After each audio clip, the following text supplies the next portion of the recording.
Wamepeleka Maina Njenga a place hatujui.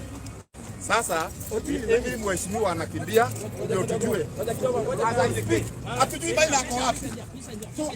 Hatujui Maina ako wapi.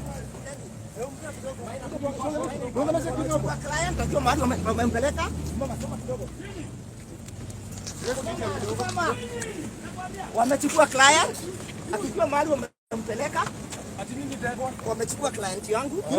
You don't know where they are taking him. We have to follow him.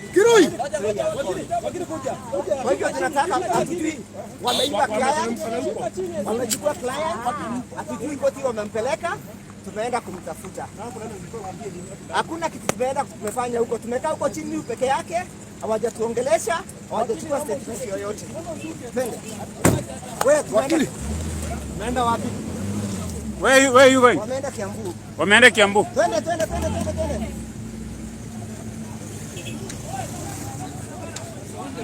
Oya, anasema wameenda Kiambu.